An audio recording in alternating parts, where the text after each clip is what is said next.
Bonjour Yosef Yitzhak Bonjour Avner. David. Bienvenue à vous tous. Le Sefer du Rav Volpo Yehi Ameler. Vive le roi. Et On donc, est dans quel chapitre là? chapitre 18. D'accord. Pour ceux qui suivent Chai. dans le livre en hébreu, c'est la page Kouf Yudbet, page 112. Et donc, on va expliquer véritablement le statut de différents rois, que sont notamment Achav, Yanaï, Agrippas et les Hashmonaïm. Ça tombe bien, on parle de Hashmonaïm, on est encore dans la fête de Hanouka. On est en plein dedans. On est en plein dedans. Ces Donc, rois-là sont des rois de la lignée de Alors, David? non, ce sont des rois D'accord. d'Israël. Et donc, comme on va l'expliquer dans la petite introduction qu'on est toujours en hébreu et qu'on expliquera, en fait, le statut de roi chez eux, il est limité de par leur comportement, etc. Oui. Mais on va expliquer que donc, malgré le fait que dans leur comportement, ils n'ont pas toujours été comme il faut, par contre, ils avaient le statut de roi sur certaines choses. Pas sur les choses essentielles les plus importantes, mais par le fait qu'ils étaient rois, on doit leur donner du kavod, du respect, on doit avoir la crainte du roi, et donc de ce fait-là, on les considère comme rois, même si pour les choses essentielles de ce que a évoqué Rambam, Maïmonide, du din, du véritable statut de roi, ils ne l'ont pas, mais on leur doit le kavod. Donc voilà, le respect. Voilà le respect et la crainte. Et la crainte. Alors voilà, on va dire comme d'habitude la petite partie La en petite hébreu. introduction en hébreu. Oui. Lamdou dine kavod amalchut ma'achav afal pi shelo alar bederach haTorah. On a enseigné les lois du respect de la royauté du roi Achav, même s'il ne s'est pas comporté selon le chemin de la Torah. Mishum shekvod malchut sarich liten gam lemelech rasha. Parce que le respect de la royauté, on doit le donner même à un roi impie, mécréant, on lui doit le respect de la royauté. Ensuite, dans la continuité du chapitre, il va expliquer Divrei Agmara be'ochacha ma'achav sharuge malchut irsem lamelech. Donc on va commenter et expliquer les paroles du Talmud qui va prouver à partir de Achav, de ce même roi, que ceux qui ont été tués par les rois parce qu'ils ont mal agi, Oui. leur bien appartient au roi. Donc la famille du défunt, de celui Ouais. qui a été assassiné, d'accord, d'accord. pas Oui, pardon. pas mort naturellement, mais assassiné par le roi. Alors ces biens ne restent pas dans sa famille, ils passent chez le roi. Ensuite, Biora Limoud Miyana Yameler sur la Donet Ameler. On va expliquer l'enseignement du roi Yanaï, donc c'est le deuxième roi qu'on va évoquer, qu'il est interdit de juger un roi, d'accord? Oui. Et ensuite, on va évoquer un troisième roi qui s'appelle Agrippas. Kriyat Torah be'akel al-yed Agrippas, mishum shen tzarich lazeh din melech. Le fait qu'on lise la Torah dans la fameuse année du Hakel, l'année du rassemblement, d'accord, par Agrippas, donc ce personnage qui n'avait pas de statut de roi, parce qu'il n'a pas besoin pour cette mitzvah-là, de la lecture de la Torah de Hakel, d'un statut royal. D'accord? On expliquera que le plus grand de l'assemblée lit la paracha de Hakel, même s'il n'est pas véritablement roi. Et enfin, on va finir par expliquer la définition de royauté des rois de la maison de Hashmonaïm, des Maccabim, donc de cette fameuse lignée de ceux qui ont combattu les Grecs pendant Hanouka. Et donc la définition de la royauté de la lignée des Hashmonaïm, qui donc sont les Maccabim, les fameux combattants contre l'armée grecque, l'armée grecque qu'on évoque à la fête de Hanouka. Et on va définir véritablement quel est leur statut à eux au niveau royal de la royauté sur la maison d'Israël. D'accord? Très bien. Voilà, donc ça c'est l'introduction et on y va. Alors, bien que précédemment on n'a pas encore compris pourquoi Maïmonide Rambam écrit qu'à l'époque des Hashmonaïm, la royauté est revenue chez Israël, alors qu'il n'y avait pas de Navi, qu'il n'y avait pas de prophète pour les couronner, et aussi comprendre la difficulté d'avoir enseigné les lois de la royauté du roi Yanaï, d'accord, alors que véritablement il n'a pas statut de roi d'après Rambam, et comprendre aussi les paroles de la Mishnah par rapport à la lecture de la Torah dans l'année de Hakel, qui s'est fait par Agrippas Améler, le roi Agriphas, comme nous l'avons demandé précédemment. Alors pour comprendre tout ça, on va introduire ce qu'on doit déjà poser, la question de base.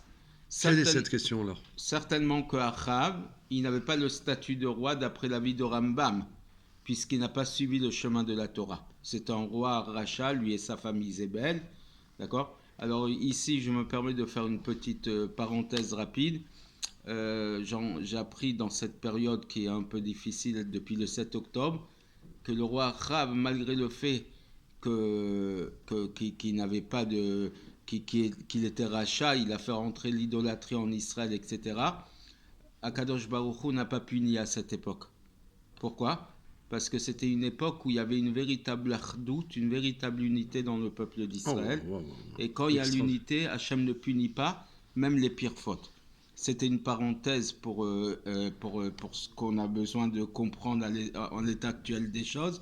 Mais j'ai jugé que c'était intéressant et important de donner ce petit détail, que lorsqu'il y a l'unité, l'ardou dans le peuple d'Israël, il y a le shalom, Hachem ne punit pas. D'accord? Et donc, Achav, il n'avait pas de statut de roi puisqu'il n'a pas suivi le chemin de la Torah. Et malgré tout, dans le traité Zvachim, traité Menachot, il est dit Amre Rabbi Yanaï leolam emat malchut alecha. Toujours, et pour l'éternité, la crainte de la royauté doit être sur toi. Et donc Rabbi Yochanan a appris là-bas, du fait qu'il est écrit la main de Dieu, elle s'est posée sur Eliaou, sur le prophète Élie, d'accord, et que Eliaou a couru devant Achav, donc le prophète court devant ce roi impie, ce roi mécréant. Alors, et comment apprendre les règles de la royauté de Achav, alors qu'il est écrit dans Sanhedrin, dans Melachim, qu'il a écrit sur toutes les portes de Shomron, de la Samarie, donc de Shomron, Kafar be'Eloké Israël, il a renié le Dieu d'Israël, et donc il n'a pas de part chez le Dieu d'Israël, d'accord? Il ne mérite pas d'avoir une part dans le Olam Haba, d'accord? Donc parce qu'il a renié Dieu. Ouais. Alors comment peut-on dire sur lui qu'il a le statut de roi? Alors il nous dit véritablement, oui, le contenu on le comprend de lui-même, puisque Rabbi Yana il a pris donc ce qu'il a dit précédemment, à savoir qu'il faut toujours avoir la crainte de la royauté sur ce roi. Il a appris du fait qu'on a écrit à propos de Pharaon, donc du Pharaon de l'Égypte, Veyardu kol avadecha ele elai. Et voici que tous tes serviteurs vont descendre vers moi. Et donc, ils doivent tous venir se présenter devant toi et te montrer du kavod, te montrer du respect. Alors que Pharaon, avec certitude, il n'avait pas le statut de roi d'après les règles du Rambam, des lois de Melachim, des lois des rois. Et donc nous apprenons qu'en vérité, il y a des règles chez le roi qui ne sont pas liées avec le fait d'avoir le statut de roi d'après Rambam ou pas, d'après Maïmonide ou pas.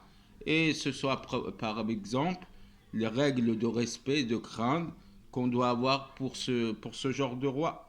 D'accord? Du fait qu'il soit roi concrètement sur un peuple, alors on lui doit le respect et la crainte. D'accord. Et ça, c'est le statut de base. Donc à ce niveau-là, n'importe qui, le Pharaon, Achav, Ménaché, qui étaient des rois mécréants, on leur doit ces règles-là de respect et de crainte. C'est ça. Même si concrètement... On voit le comportement, pardon, oui. Une parenthèse, oui, de Moshe Rabbeinu avec Pharaon. Et effectivement, parce que c'était un rachat, il savait ce qui allait se passer, et quand même, c'était toujours avec un grand respect qui venait le voir. Et de la même manière, un président de la République, on lui doit le respect, etc. Parce que, étant donné qu'il dirige le peuple concrètement, on lui doit le respect et la crainte qui sont liés avec son statut.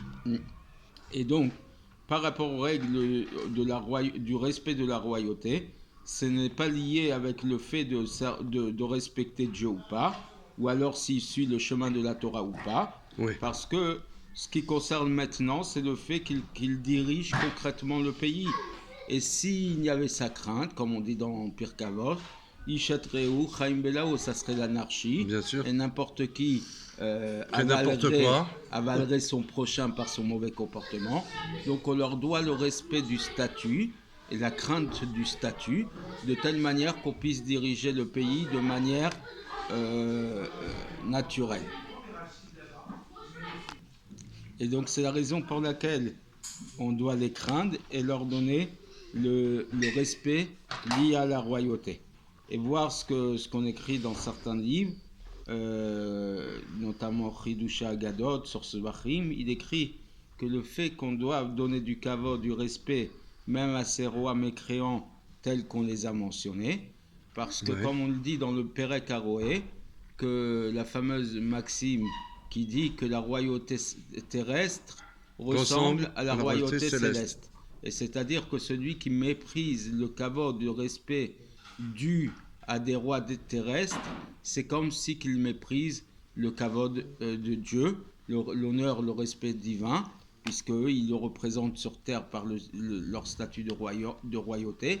Et donc, voir là-bas, donc on a compris une chose. Oui. La première chose qu'on a compris, c'est que même si sur les sujets les plus importants, comme Malchut, Bet David, etc., le din, le statut de roi, ils n'ont pas dans la profondeur, comme on l'a expliqué dans tous les chapitres précédents. Au niveau de certaines lois, de certaines règles, comme la royauté, comme le respect, comme la crainte, on leur doit le même respect que l'on doit à un roi tzaddik. Et donc, à ce niveau-là, il n'y a rien à remettre en question. D'accord ? Très bien. Et donc, il nous dit, et avec ça, on va comprendre aussi la question qu'on a posée dans le traité Sota, page 41b, à propos de Agriphas, que lorsque est arrivée l'année de Hakel, l'année du rassemblement, il s'est levé, et on a expliqué là-bas que si un roi a mis de côté son kavod, en kvodo machul, si il décide de mettre en retrait sa position et le respect qu'on lui doit, on ne doit pas prendre ça à la légère, mais on ne doit pas mettre son kavod, son respect de côté.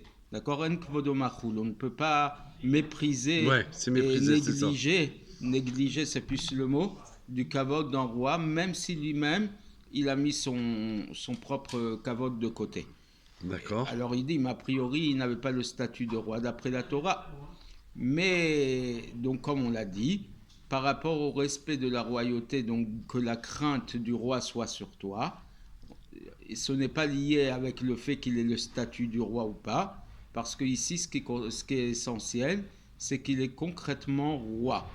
Mais par rapport aux autres règles de la royauté, comme par exemple la position, la possibilité qu'il ait de tuer quelqu'un qui s'est révolté contre lui, les lois de la paracha du roi, comme évoqué dans Rambam, début du 4e chapitre des lois des rois, par rapport au fait de combattre les guerres de Dieu, ou alors les questions des Urim et Tumim, vous savez, ces fameuses pierres du pectoral, par lesquelles qu'on l'on interrogeait le Hachem pour savoir différentes, dans certaines situations quoi faire.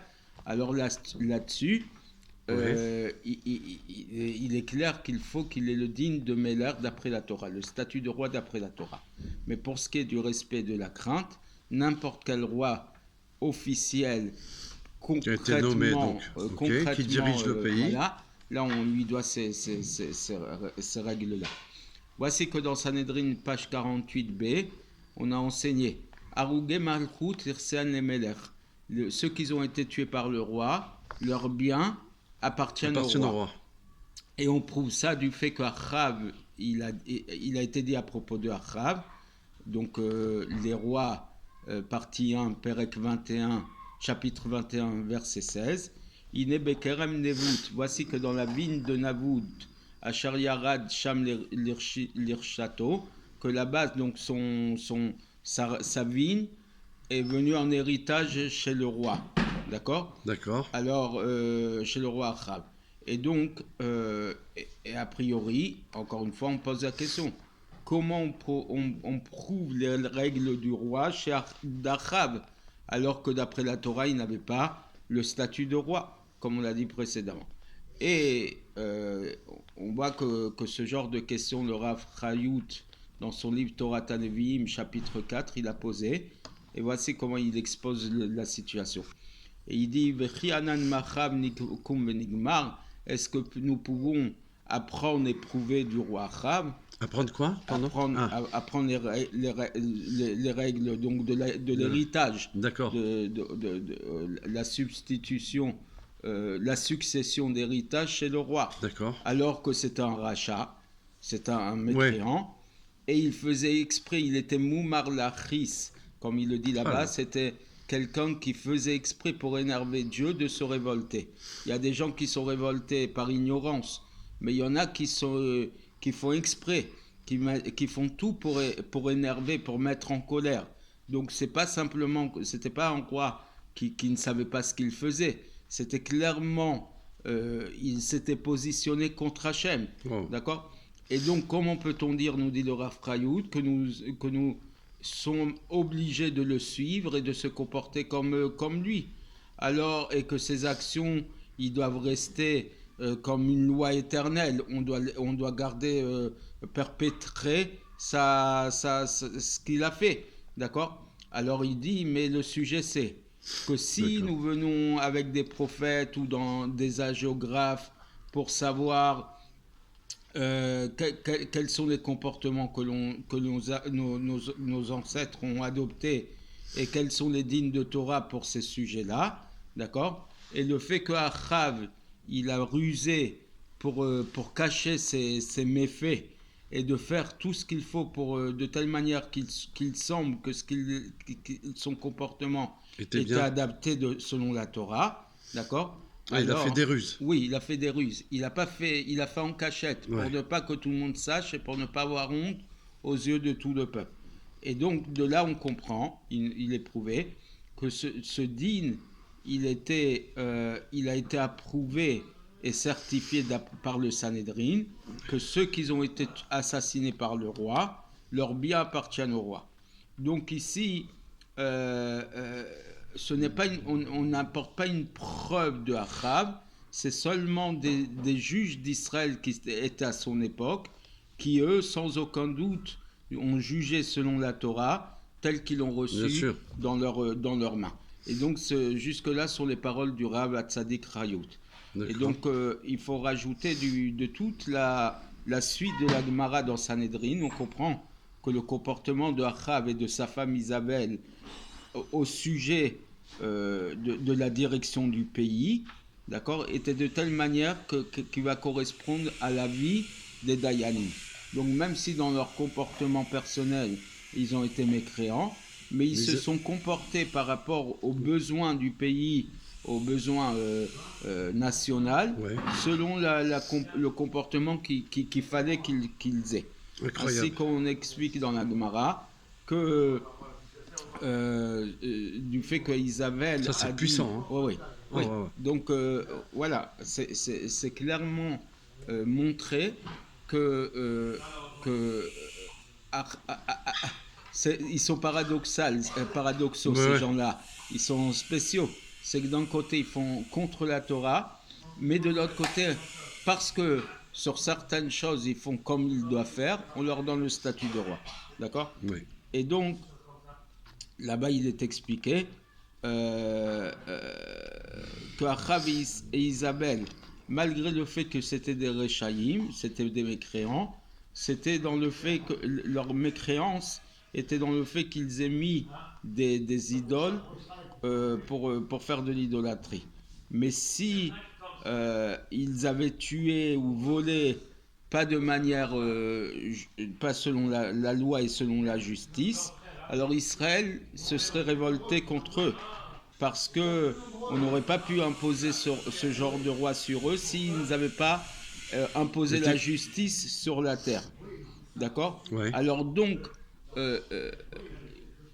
ils ont su jusqu'où ils pouvaient aller.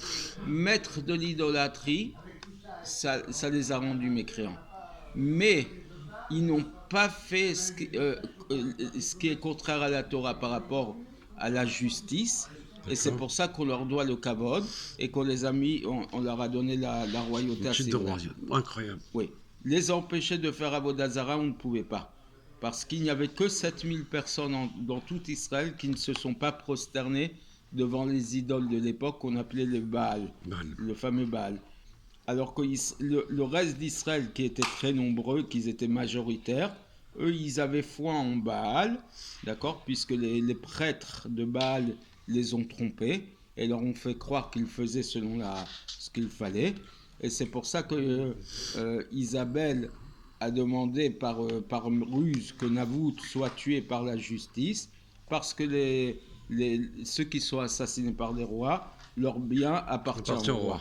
Et donc, de tout ça, on comprend que bien que Achav n'avait pas le statut de roi d'après la Torah, mais la Gemara a bien fait d'apprendre du comportement de Achav, le din, la règle, que ceux qui sont assassinés par le roi, leur bien appartient au roi, parce que son comportement dans la conduite du pays, elle était de telle manière que ça correspond au comportement d'un vrai roi qui juge d'après les dinim de la Torah.